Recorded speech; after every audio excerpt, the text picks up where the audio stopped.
श्री राधे राधे। भक्तों, प्रभु का दिया हुआ मनुष्य शरीर जब तक भोजन लेता है, संसार से पानी पीता है, भोजन लेता है, अन्न खाता है और श्वास के लिए प्राणवायु अर्थात ऑक्सीजन लेता है, तब तक उसको अपने शरीर के द्वारा परमार्थ कुछ न कुछ करते रहना चाहिए, जितने की लायक वो है, जितनी क्षमता उसकी है। जो इन सबसे मुक्त हो चुके हैं, भोजन, पानी, सांस अर्थात गहरी समाधि में जो डूबे हुए हैं, गहरी समाधि में जो डूबे हुए हैं, उनको सेवा करने की आवश्यकता नहीं होती है। यद्यपि अदृश्य रूप से सेवा करते हैं वो, लेकिन उसकी भी आवश्यकता उनको नहीं होती है, क्योंकि संसार से वो कुछ नहीं लेते होते हैं। लेकिन जो संसार से कुछ भी ले रहा, चाहे पानी, चाहे भोजन, चाहे ऑक्सीजन, उसको सेवा भगवान के इस एक व्यापक रूप वासुदेव सर्वमिति स महात्मा सुदुर्लभ, इसकी सेवा करते रहना चाहिए, अर्थात विश्व ब्रह्मांड के। और अवतारी पुरुष जो होते हैं वो सर्वव्यापी ब्रह्म चैतन्य में निवास करते हैं। उनके लिए देश और काल का कोई अस्तित्व नहीं होता। अवतारी पुरुष की बात, सामान्य व्यक्ति की बात नहीं है।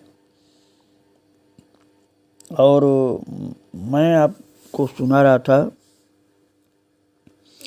मुख्य रूप से महाअवतार बाबा की बात। इस तरह से अदृश्य अंतरिक्ष में विचरने वाले जितने ऋषि मुनि और दिव्य संत हैं, वो सभी इसी कोटि में आते हैं।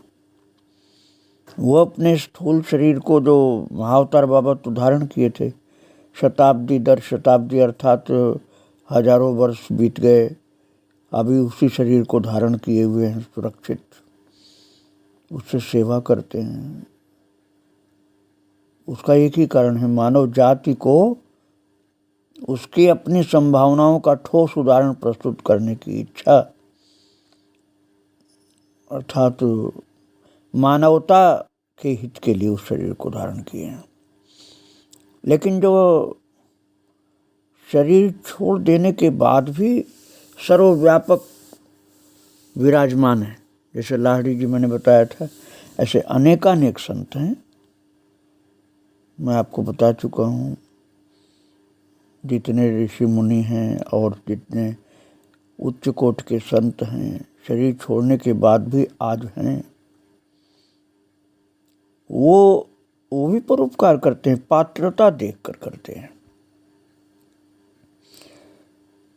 मनुष्य पर यदि रक्त मांस के शरीर में ईश्वरत्व की झलक दिखाने की कृपा कभी न की जाए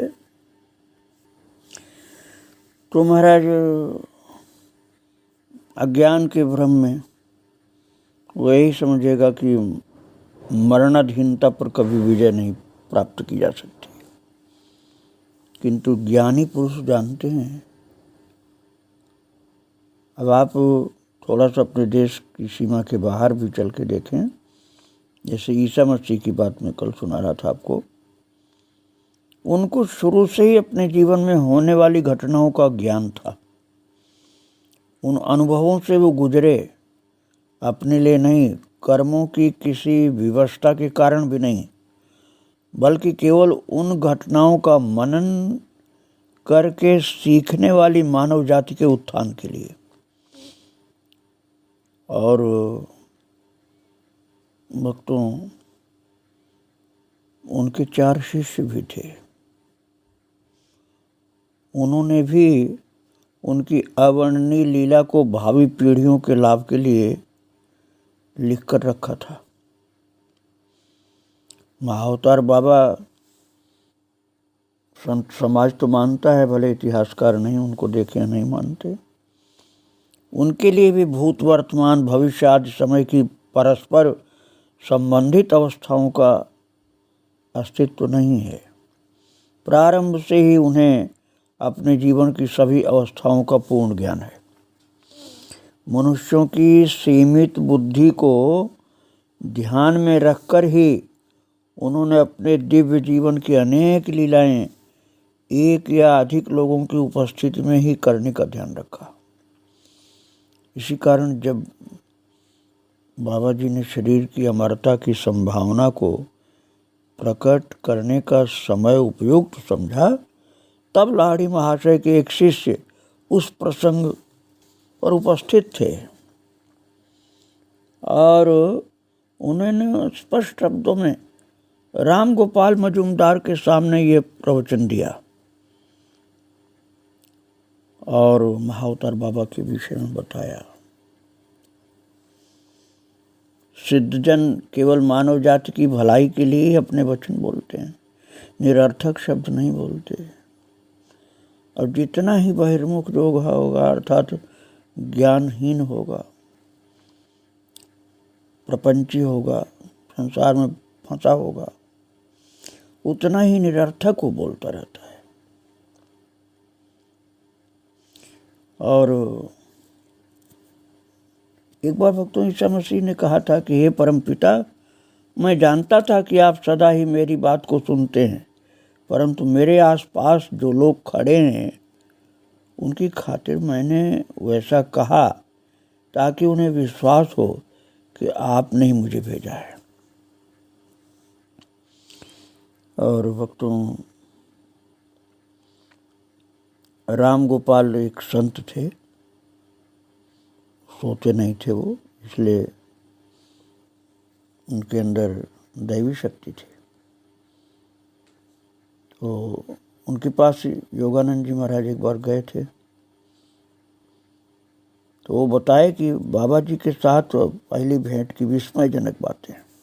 बाबा जी अर्थात महाअवतार बाबा, उन्होंने बताया कि मैं कभी कभी अपने एकांत गुफा से बाहर निकलकर काशी में लाहिड़ी महाशय के चरण कमलों में जाकर बैठता था।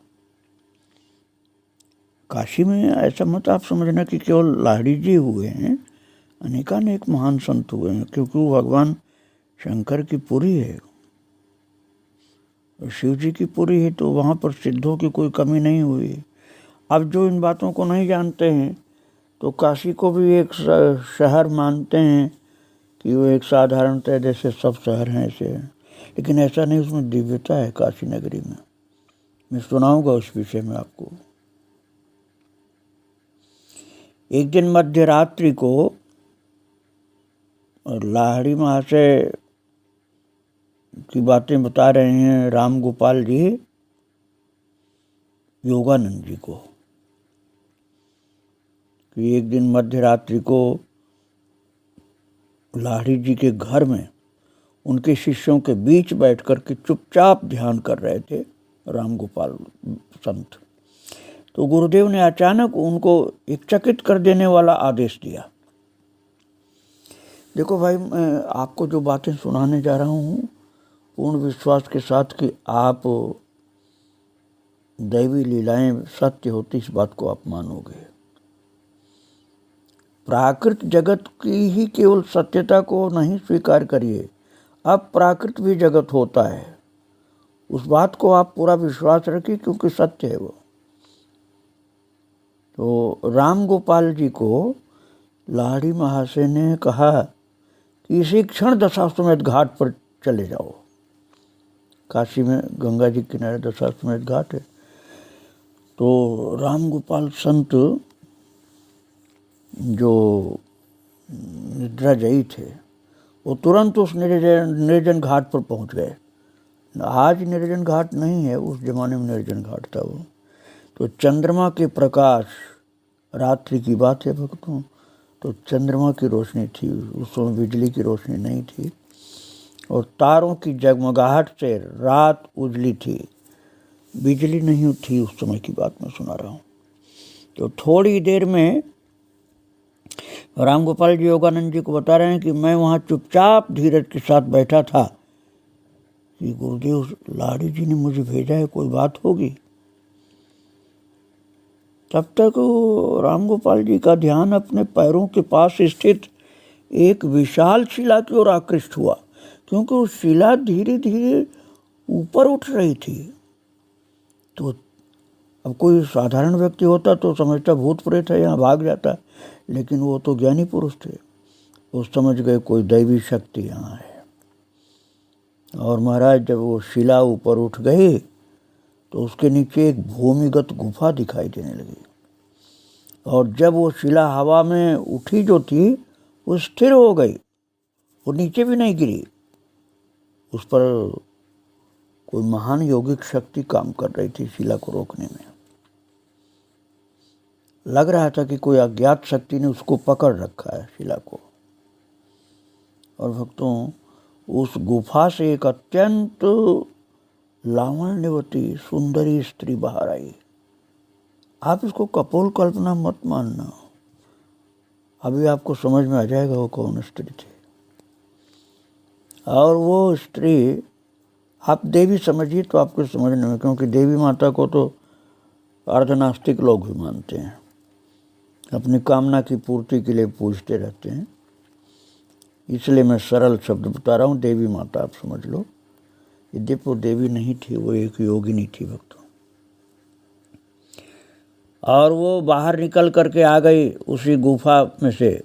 एक शांतिप्रद तेज में वो नारी मूर्ति विराजमान थी। धीरे धीरे नीचे आकर श्री राम गोपाल जी के सामने परमानंद में मग्न निश्चल खड़ी रही। आखिर उनमें हलचल हुई और अत्यंत सौम्य वाणी में धीरे से बोलने लगी। उन्होंने लाड़ी जी के शिष्य से कहा कि मैंने बाबा जी को और लाड़ी महाशय को भी आज रात एक अत्यंत महत्वपूर्ण विषय पर चर्चा करने के लिए अपनी गुफा में बुलाया है।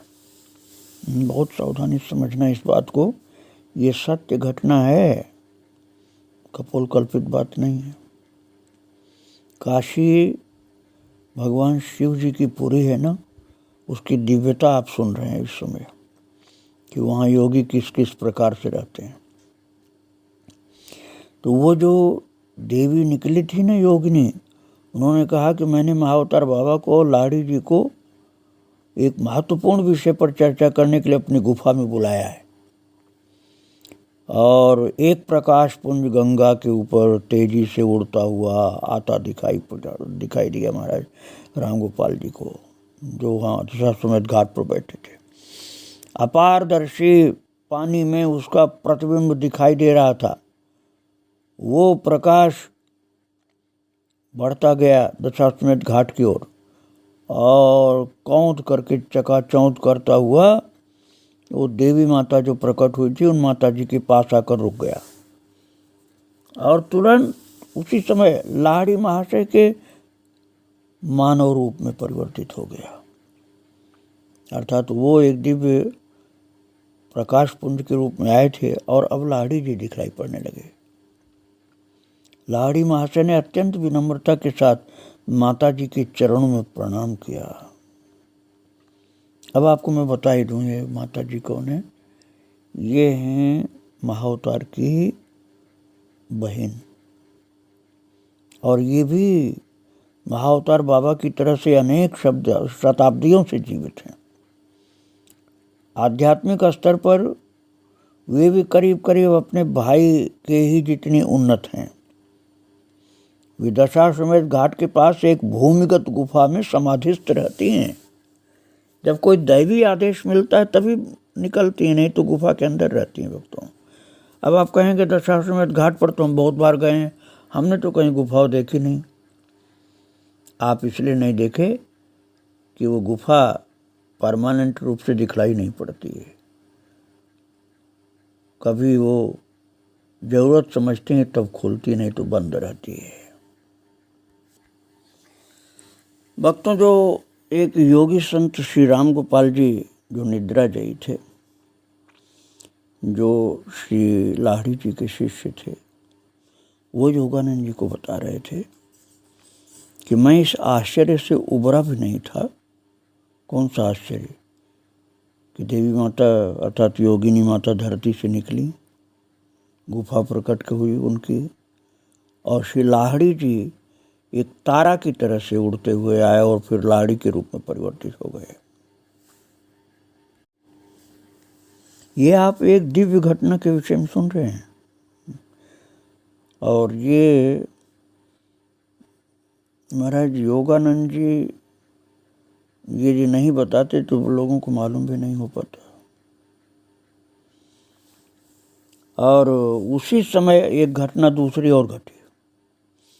गोल गोल घूमता हुआ एक विस्मयकारी प्रकाश पुंज आकाश मार्ग से आते हुए दिखलाई पड़ा, और तीव्र गति से नीचे आता हुआ अग्नि के गोले के समान वो प्रकाश पुंज जो था श्री राम गोपाल जी के सम्मुख आया, और वहीं पर माता थी योगिनी, महाअवतार बाबा की बहन, और वो श्री लाहिड़ी जी योगी, 3 लोग थे। तो उनके पास आया वो प्रकाश और अत्यंत सुंदर युवक का रूप धारण कर लिया, और राम गोपाल जी कहते मैं समझ गया कि ये महाअवतार बाबा है। उनका चेहरा लाहिड़ी महाशय जैसा ही था, परंतु बाबा जी अपने शिष्य से कहीं अधिक युवा दिखाई पड़ रहे थे। लाहिड़ी जी उतने युवक नहीं दिखलाई पड़ रहे थे जितने बाबा, जबकि बाबा हजारों वर्ष पुराने, और उनके लंबे तेजस्वी केश। लाहिड़ी महाशय माता जी जो बाबा की बहन थी, और लाहिड़ी महाशय और ये राम गोपाल जी, ये सब चरणों में लौट गए, और उनके दिव्य शरीर का स्पर्श करते ही राम गोपाल जी कहते मेरे शरीर का रोम रोम एक दैवी अनुभूति एवं अवर्णनीय आनंद से झंकृत हो उठा। महाअवतार बाबा ने कहा, हे कल्याणी, मैं अपने स्थूल शरीर को त्याग कर अनंत प्रवाह में विलीन हो जाने का विचार कर रहा हूं। महाराज अपनी बहन से जब ऐसा कहा तो उन्होंने कहा, गुरुदेव, मैं आपके मंतव्य का आभास पा चुकी हूँ, और इसीलिए आज रात में इस पर आपके साथ विचार विमर्श करना चाहती थी, और आपको शरीर त्यागने की आवश्यकता क्या है ये मैं जानना चाहती हूँ। तो तेजस्वितापूर्ण वो स्त्री जो योगिनी थी, उन्होंने अनुरोध भरी दृष्टि से देखा महाअवतार बाबा की ओर कि आप शरीर क्यों त्यागना चाहते हैं, ये तो बता दीजिए। तो उन्होंने कहा, अपने ब्रह्म सागर में मैं दृश्य था या अदृश्य तरंग को धारण करूं, इसमें क्या फर्क पड़ता है? प्रकट रहूं या शरीर छोड़ दूं तो क्या फर्क पड़ेगा? मैं तो तब भी रहूंगा। तो माता जी ने विलक्षण वाक्पटुता का परिचय देते हुए कहा, मृत्युंजय गुरुदेव, यदि कोई फर्क नहीं पड़ता है तो कृपा करके अपने शरीर का त्याग मत कीजिए। तो महाअवतार बोले, तथास्तु, मैं अपने स्थूल शरीर का त्याग कभी नहीं करूंगा। इस पृथ्वी पर कम से कम कुछ लोगों के लिए ये शरीर सदैव दृश्यमान रहेगा। सभी लोगों के लिए तो नहीं, लेकिन जो सुयोग्य भक्त हैं, योगी हैं, श्रद्धावान हैं, वो हमारे शरीर को देख पाएंगे। और उन्होंने कहा अपनी बहन से कि तुम्हारे मुख से ही प्रभु ने अपनी इच्छा व्यक्त की है, भगवान ने, इसलिए मैं शरीर नहीं त्यागूंगा। अब राम गोपाल जी कहते हैं कि मैं चकित था इन दिव्य विभूतियों का संवाद सुन सुन करके, और उन्होंने कहा राम गोपाल ने योगानंद जी से कि मुझ पर अपनी कृपा दृष्टि डालते हुए महागुरु ने कहा, डरो मत राम गोपाल, इस अमर वचन के साक्षी बन करके तुम धन्य हो गए हो। मैंने अपनी बहन को बोल दिया है कि मैं शरीर नहीं छोड़ूंगा। और मधुर संगीत सा लगता बाबा जी का स्वर जब वातावरण में लीन हो गया, तो उनका और लाहिड़ी महाशय का शरीर धीरे धीरे हवा में ऊपर उठ गया और गंगा के ऊपर से दोनों शरीर पीछे जाने लगे, दीप्तिमान प्रकाश के गोलों के रूप में, और रात के आकाश में अदृश्य हो गए। अब आप समझिए, ये लोग अधिकतर हिमालय पर रहते हैं दोस्तों, लेकिन काशी में भी आते हैं, और भी कहीं जरूरी समझते हैं तो वहाँ भी जाते हैं।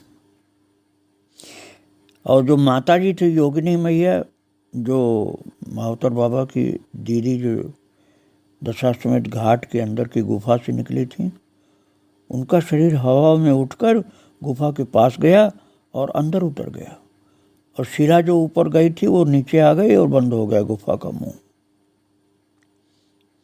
जैसे किसी अदृश्य हाथ ने वहां उठा के रख दिया उस शिला को। असीम प्रेरणा से ओतप्रोत होकर के बोलते हैं कि मैं लाहिड़ी महाशय के घर वापस गया। राम गोपाल जी बता रहे हैं योगानंद जी को, उस समय भोर हो रही थी। जब मैंने लाहिड़ी महाशय के चरणों में प्रणाम किया तो मेरे मन का भाव जानते हुए मेरी ओर देखकर मुस्कुराए।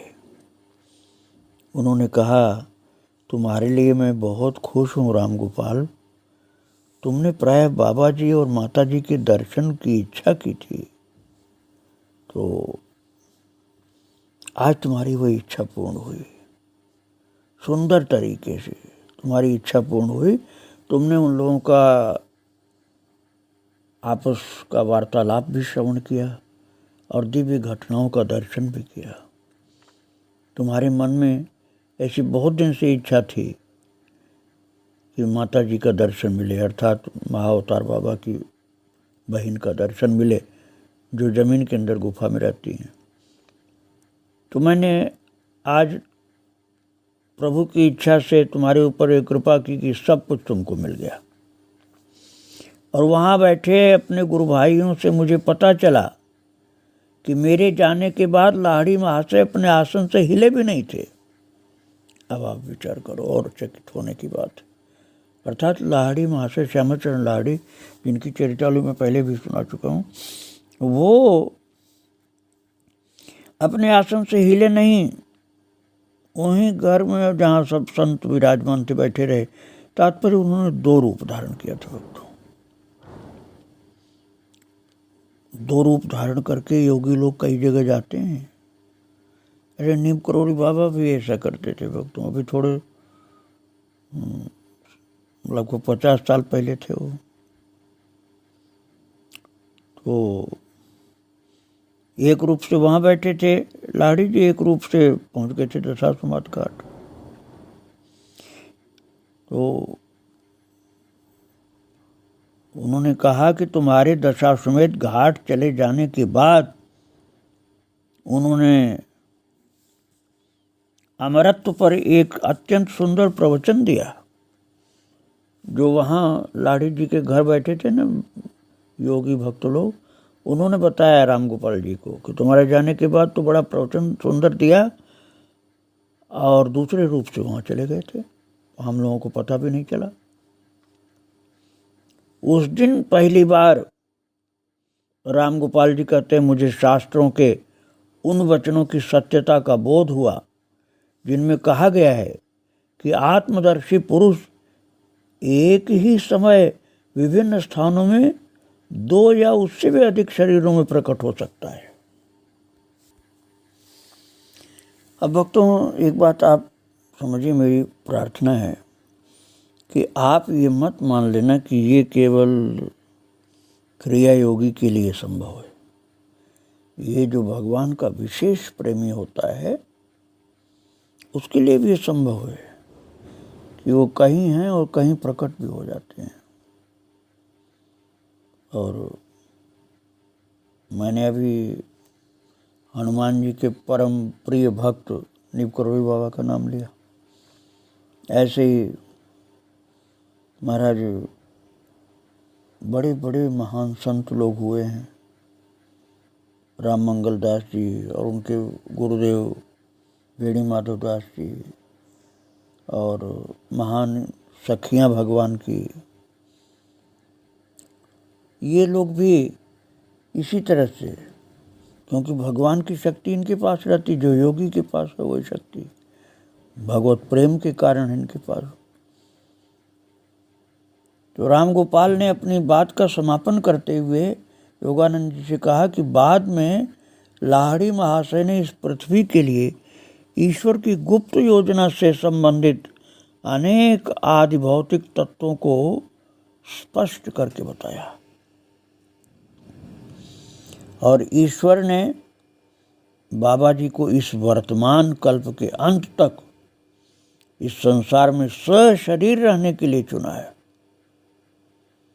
ऐसा नहीं है कि वो शरीर त्याग दिए, शरीर उनका वही है महाअवतार बाबा का। और युग पर युग आएंगे और जाएंगे, परंतु मृत्युंजय महागुरु अर्थात महाअवतार बाबा युगों के नाटक का अवलोकन करते हुए इस विश्व रंगमंच पर उपस्थित रहेंगे। मैंने कल आपको कहा था ना कि जैसे काकभूषुंड जी महाराज हैं, वो तो पाकर तर ध्यान सो करे जाप यज्ञ अलग अलग जो वृक्ष है ना, पीपर तर ध्यान जो करे जाप यज्ञ पाकर तर करे, आम छाह के मानस पूजा तज हरि भजन काज नहीं दूजा, और बट तर कह हरि कथा प्रसंगा आम सुनहि अनेक विहंगा। तो वो भगवान की कथा में ही सबसे ज़्यादा उनका प्रेम है, और आम के वृक्ष के नीचे मानस पूजा भी करते हैं, जप यज्ञ भी करते हैं, अर्थात भक्ति में पूरे के पूरे लगे रहते हैं काकभूषुंड जी। और आप सुन ही चुके हैं कि वो जब चाहते हैं कहीं दूसरी जगह भी कृपा करने के लिए प्रकट हो सकते हैं और फिर अंतर्धान भी हो जाते हैं। तो ये ईश्वर के विशेष कृपा प्राप्त महापुरुष होते हैं, चाहे वो भक्ति योगी हों, चाहे ज्ञान योगी हों, चाहे निष्काम कर्म योगी हों, चाहे क्रिया योगी हों। ये भगवान के चुने हुए विशेष कृपा पात्र भक्त सिद्ध पुरुष होते हैं।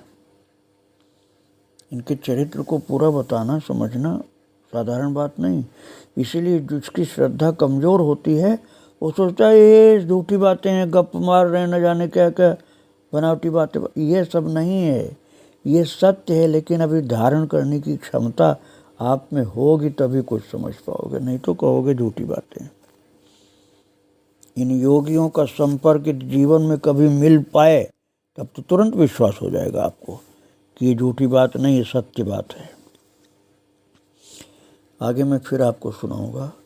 आज इन भगवान के प्रिय भक्तों योगियों को प्रणाम करके ही विराम दे रहा हूँ। श्री राधे राधे, जय श्री राधे राधे।